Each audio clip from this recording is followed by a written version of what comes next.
Então, senhor presidente, nos últimos 3 dias, o Brasil foi sacudido violentamente, com revelações gravíssimas envolvendo mais uma prática, mais uma vez, a prática de abusos autoritários.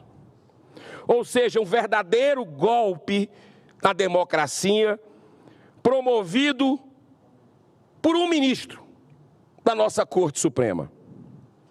O respeitado e independente jornalista norte-americano Michael Shellenberger estará amanhã aqui em Brasília. Ele, que numa entrevista deixou claro, agora recente, mostrando que votou no Biden. Ou seja, ele tem como cidadão o direito e ele se identifica até com a esquerda, com os progressistas, como chama. Mas é um jornalista que tem que fazer o seu trabalho, ouvir os dois lados e ver o que é que está errado à luz da Constituição do país. E ele se posicionou com firmeza. Ele disse: eu não sou afeito a radicalismos, muito pelo contrário. Inclusive tem um histórico dele com Lula, com o governo passado. Ele demonstrou isso. Ele expôs pela primeira vez documentos comprovando que funcionários do antigo Twitter, hoje X, no Brasil foram intimados judicialmente para entregar dados sensíveis e particulares de usuários. Olha só como isso é grave. Foi revelado ao mundo um ataque à democracia brasileira com a omissão culposa do nosso Congresso Nacional, especialmente dessa casa, o Senado. Precisaram vir de fora graves denúncias e de vozes respeitadas, com repercussão internacional, transmitindo ao mundo a imagem de um Brasil como uma republiqueta, condenado a uma nova ditadura do Poder Judiciário, conforme noticiou outro importante jornalista e também advogado, Glenn Greenwald, fundador do The Intercept, que revelou a questão da Vaza Jato, para você ver como não tem viés aqui, não tem lado, é a verdade que está aí, só não vê quem não quer,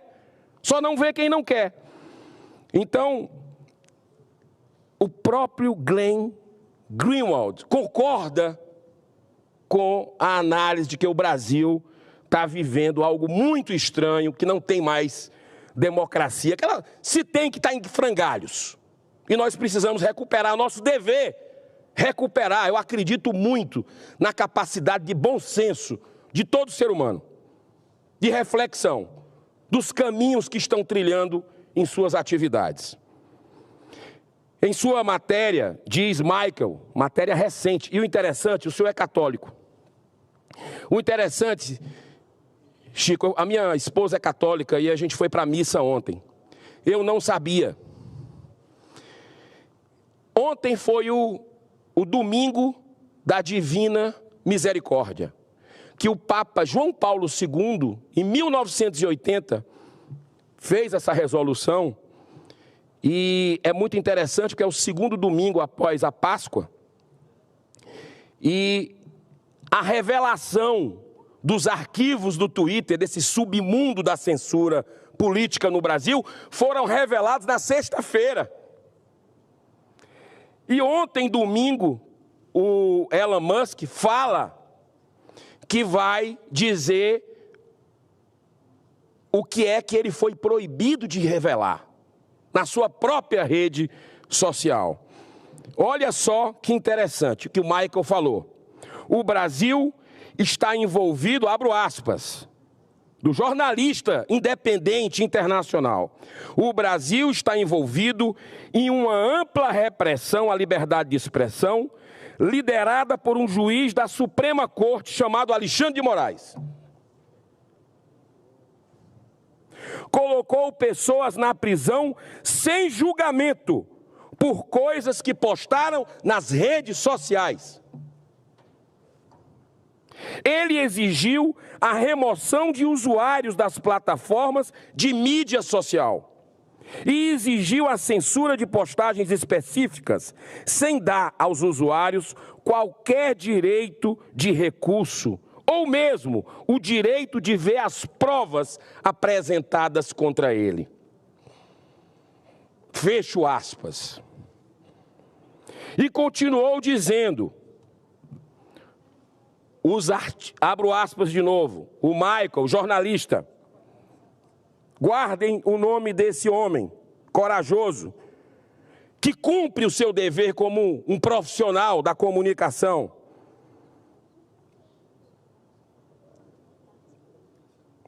Ele sequencia da seguinte forma: os arquivos do antigo Twitter, agora X, divulgados aqui pela primeira vez, revelam que Moraes e o Tribunal Superior Eleitoral, que ele controla, estavam envolvidos em uma clara tentativa de minar a democracia no Brasil. Ele exigiu ilegalmente que fossem revelados detalhes pessoais sobre usuários que usaram hashtags de que ele não gostou, que o ministro não gostou. Fecho aspas. Apenas 3 dias depois da publicação das graves denúncias, ao tomar conhecimento do caso, Elon Musk confrontou de forma corajosa e aberta o ministro Alexandre de Moraes em uma de suas postagens no Twitter, com a pergunta, abro aspas, por que você está exigindo tanta censura no Brasil? Fecho aspas.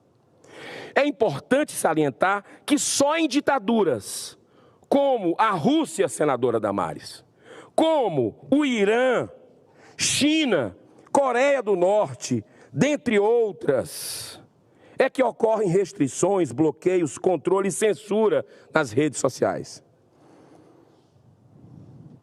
Mas esse comportamento que eu acabei de colocar agora não está restrito apenas ao Supremo Tribunal Federal hoje no nosso país. Sabe por quê? Porque o exemplo vem de cima. O exemplo bom e o exemplo mau. E aí já começam a descer em outras instâncias o exemplo equivocado que vem de alguns ministros do Supremo Tribunal Federal. Porque lá na minha terra já começa a ser reproduzido também, por exemplo, pelo governo do estado do Ceará, que utilizou-se do Poder Judiciário para praticar censura explícita aos poucos veículos de comunicação ainda independentes na Terra da Luz, como é conhecido o Ceará. O portal de notícias Custo Ceará e o blog do jornalista Edson Silva, uma bandeira, uma legenda do jornalismo alencarino, jornalismo cearense, com mais de 50 anos de experiência profissional, foram interpelados, esses 2 blogs, judicialmente para retirar a matéria em que apenas transmitiam dados do próprio Diário Oficial para a questionável compra de 280 mil pães, que de um local de fachada que todo mundo viu, que nunca vendeu isso na vida. O objetivo explícito é de intimidar e calar qualquer voz da oposição, como fazem todas as ditaduras. Mas voltando ao Elon Musk, que é o assunto do momento, ele republicou o posicionamento institucional do X, questionando Alexandre de Moraes e marcando seu perfil, que estranhamente é apenas @Alexandre. Antes, o dono do Twitter, será que só existe um Alexandre no mundo que pediu primeiro esse perfil @Alexandre? Qual é o critério disso? Dessa forma, agora, está sendo dada visibilidade global a esse assunto. O mundo começou a tomar conhecimento do que está acontecendo no Brasil. Em resposta ao perfil do jornalista Paulo Figueiredo, um dos censurados, conta bancária bloqueada, passaporte retido, perfil bloqueado por ordem judicial, perseguido e censurado no Brasil, o Elon Musk respondeu a ele, afirmou que vai derrubar todas as restrições impostas pela justiça brasileira no X, dizendo que, abro aspas, os princípios são mais importantes do que o lucro, do que o dinheiro, e que vai desafiar as ordens judiciais brasileiras, sim, em nome da liberdade. E aí eu volto aqui ao nosso patrono, Rui Barbosa. O que é que ele dizia? Grande diplomata brasileiro. Deveriam se inspirar nele, para não ficar flertando hoje o governo Lula com ditadura de manhã, de tarde e de noite. O que é que dizia esse homem? A pior das ditaduras é a ditadura do judiciário, porque contra ela não há quem recorrer. E é isso que a gente vê, inquéritos irregulares no nosso Brasil. A gente vê o desrespeito às instituições, à Procuradoria-Geral da República, aos direitos das liberdades individuais. Olha, senhor presidente, o desejo desse atual governo federal em controlar as redes sociais, e aí existe um alinhamento ideológico e político com o Supremo, com alguns ministros do Supremo, para regulamentar a censura, já vem desde os primeiros dias da posse, quando a SECOM, comandada pelo ex-deputado Paulo Pimenta, do PT, criou no âmbito da secretaria uma rede, entre aspas, rede de defesa da verdade. São os donos da verdade. Na mesma linha, tem agido a Advocacia Geral da União, a AGU, que também criou a Procuradoria Nacional da Defesa da Democracia, é aquele Tribunal da Verdade, o Ministério da Verdade. Nomes pomposos, senhor presidente, que não conseguem esconder o real propósito de censurar todas as forças conservadoras desse país. Tentaram também aprovar o PL 2630, mais conhecido como PL da censura, mas teve sua urgência rechaçada na Câmara em face do seu caráter autoritário. Vão tentar, agora de novo, pode ter certeza disso. Pode ter certeza disso. Já foi avisado. Povo brasileiro, fique atento. Povo brasileiro, continue cobrando de forma ordeira, respeitosa, pacífica os seus representantes. O embate entre o empresário, dono do antigo Twitter, atual X, com Alexandre de Moraes, continuou mais intenso no domingo, ontem, quando ele fez uma postagem prometendo revelar, em breve, tudo o que já foi exigido do Twitter por parte do ministro Moraes, e com essas solicitações que violam a legislação brasileira. E se declarou, se referindo ao então ministro, abro aspas, esse juiz traiu descaradamente e repentinamente a Constituição e o povo do Brasil. Ele deveria renunciar ou sofrer o impeachment. O senhor Alexandre de Moraes, em resposta, incluiu Elon Musk no famigerado e abusivo inquérito das fake news, que já dura 5 anos, onde o próprio ministro acusa, investiga, julga e condena sem direito a qualquer apelação, como um verdadeiro tribunal da Inquisição. Antes de fazer isso, se tivesse um mínimo de coerência processual, o ministro Alexandre deveria primeiro responder sobre a morte do preso político, Clériston da Cunha, o Clezão, depois de ter negado várias vezes pedido da própria PGR para que ele respondesse em liberdade, porque ele tinha várias comorbidades. Esse comportamento ditatorial vem se consolidando e se agravando através dos inquéritos da fake news e também do dia 8 de janeiro, com interferência na Polícia Federal, conforme revelou outro preso político, o tenente-coronel Mauro Cid. Gravíssimo o que ele falou, mas é grave as pressões que ele revelou ter tido. Ou seja, estamos diante de um quadro de grave insegurança jurídica e democrática em nossa nação. O grito de socorro dos brasileiros foi ouvido lá nos Estados Unidos. Em outros países, como Portugal, já, depois da perseguição sofrida pelo jornalista Sérgio Tavares, que foi humilhado no aeroporto de Guarulhos, quando veio com uma manifestação com mais de 1 milhão, cerca de 1 milhão de pessoas. Na Paulista, manifestação pacífica, ordeira, de famílias. Mas esse grito que revela os porões de podridão do nosso sistema carcomido ainda não foi ouvido por essa casa que eu faço parte.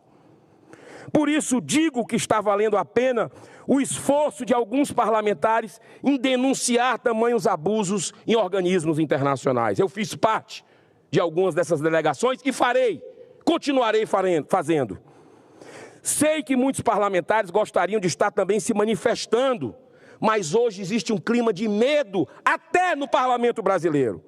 E a principal razão disso é o indecente foro privilegiado, que se transformou no maior pilar da impunidade, protegendo mais de 45 mil autoridades, e o Supremo está querendo aumentar ainda. É chocante o comportamento horroroso de parte expressiva da grande mídia, que silencia covardemente diante de tudo que está acontecendo, como se não existisse. Isso é resultado de outra aberração criminosa praticada por governos que estão voltando aí ao poder, aliados ao gasto astronômico com publicidade. Dinheiro que deveria ser dirigido para a saúde e a segurança pública, onde estão os jornalistas éticos e comprometidos com a verdade que não denunciam isso. Segurança pública virando piada aqui no Brasil e o povo preso, amedrontado, sem coragem de sair de casa. Recentemente, agora, nesse final de semana, o próprio ministro Barroso, atual presidente do Supremo, disse num veículo internacional que está muito preocupado com a crise de segurança pública, senadora Damares, e o domínio crescente da criminalidade. Mas a sua preocupação, e ele deixou claro, não é com o sofrimento do povo, pagador de impostos, mas sim, como disse na entrevista, que tal situação pode favorecer o crescimento da extrema-direita no país. Política o tempo todo, é um tribunal político, ou não é? Ou estou falando bobagem aqui? Nós derrotamos o bolsonarismo. E tantas outras, é uma coisa atrás do outro. Bom, se alguém tinha dúvidas, está escancarada toda a podridão. E uma coisa é certa, as orações suas, brasileiros, justos, milhões de pessoas ajoelhadas, começaram a mostrar os resultados. O grito de socorro foi ouvido e está ecoando pelo mundo agora, através das redes sociais, fortalecendo a resistência e a mobilização nacional e internacional de homens e mulheres de bem, defensores do direito à liberdade de expressão. É por isso que estão querendo censurar suas redes. É por isso essa obsessão por censurar as redes sociais dos brasileiros, porque não aceitam críticas, não querem que a verdade venha à tona. Além dos parlamentares, essa bandeira é também dos advogados, dos médicos, dos professores, dos jornalistas, alunos, dos empresários, dona de casa, dos aposentados, dos jovens. Independente de ideologia ou partido político, está na hora dos homens de bem se manifestarem do que pensam. Essa é a nossa nação. O que é que a gente vai deixar para os nossos filhos e netos? Isso aqui virar uma ditadura. É uma bandeira da sociedade pela liberdade. Mas eu faço agora uma pergunta mais importante. E o Senado da República? Vai continuar com essa omissão culposa? Milhões de brasileiros só podem orar. Mas nós, senadores, temos o dever político e moral de cumprir com nossas prerrogativas constitucionais e abrir imediatamente um processo de impeachment contra o ministro Alexandre de Moraes. São muitos os pedidos já protocolados. Um deles com milhões de assinaturas. Milhões de assinaturas. O jornalista Caio Coppola, que liderou um abaixo-assinado. É isso ou se curvar a pior de todas as ditaduras na visão de nosso patrono, Rui Barbosa, a ditadura do judiciário. Eu encerro deixando aos meus pares uma das reflexões do jornalista americano Michael Shellenberger. Guardem esse nome. Amanhã estará aqui. Abro aspas. Não sou brasileiro, mas sei ler. A Constituição brasileira diz em seu artigo 220, abro aspas de novo, a manifestação do pensamento, a criação e a expressão e a informação sob qualquer forma, processo ou veículo não sofrerão qualquer restrição nesse país, que é do Evangelho segundo o Espiritismo que eu estudo e que mudou minha vida. Temei conservar-vos indiferentes, quando puderdes ser úteis. A tranquilidade comprada à custa de uma indiferença culposa é a tranquilidade do Mar Morto, no fundo de cujas águas se escondem a vasa fétida e a corrupção. Que Deus abençoe essa nação. Muito obrigado, senhor presidente.